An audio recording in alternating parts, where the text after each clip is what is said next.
when the UN decided to partition the land between Arabs and Jews, giving the Jews a Jewish country and the Arabs a Palestinian Arab country. By the way, prior to 1947, everyone who lived here was called Palestinians.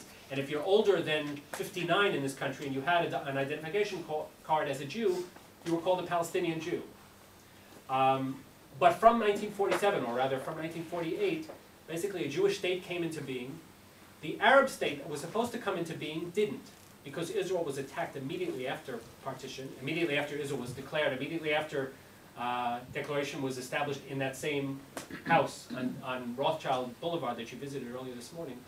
The day after that, 5 Arab armies declared war on Israel, and the Arab-Palestinian state that was supposed to come into being, that would have been, by the way, on the West Bank and Gaza and certain parts of the Galil, which today are part of sovereign Jewish Israel, never came into being, and hasn't come into being to this day. For many, many years, Jewish Israelis were very, very divided as to what should be done with the Arab Palestinians. Many felt they shouldn't be given any kind of political self-determination. They blew their chance. There are 22 other Arab countries around the world. They can go there. A significant shade of opinion in this country felt that Arabs, if we as Jews invoked national self-determination in our own Zionist return to this country, how can we deny that to another people that claims a legitimate national identity, even if there are enemies? Interestingly enough, over the years, and I don't, again, unfortunately don't have time to talk about how the left and the right, and essentially when we speak in Israel of left and right, it's pretty much conforms to how you view how you view Israel's future with respect to the Arabs, with respect to the territories that were captured after in 1967. That determines whether you're a right wing or a left wing in this country, and not how you feel about same-sex marriage or economic policy or anything else. It's how you view the Arabs. Interestingly enough, in recent years, only in the last, I would say, 10 years, there's been kind of a consolidation in the Israeli political spectrum. I'm referring, by the way, primarily to Jewish opinion in this country.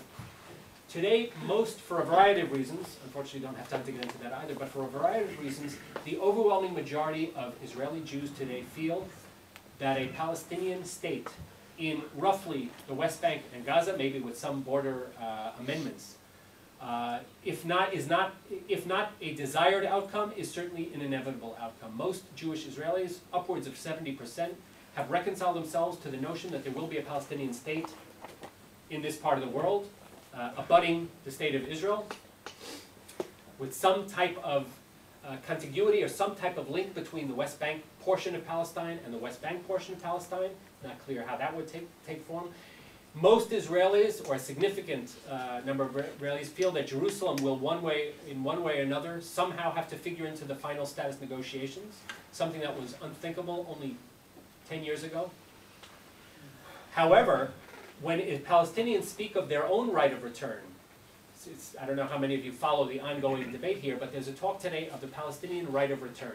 What they mean when they say the right of return is that when an independent state of Palestine is established in the West Bank and in the Gaza Strip, that Palestinians living outside of the region, in the Palestinian diaspora, both in the Arab states throughout the Middle East and in states all over the world, will have a right to return not only to the new independent state of Palestine, but also to the part of Palestine where many of them probably trace their own roots, that is, sovereign Israel.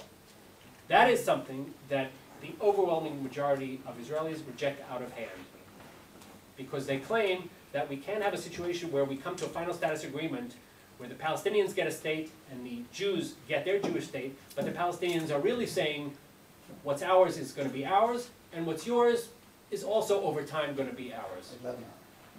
So that's something that Jewish Israelis by and large reject, and I can't imagine public opinion shifting significantly on that.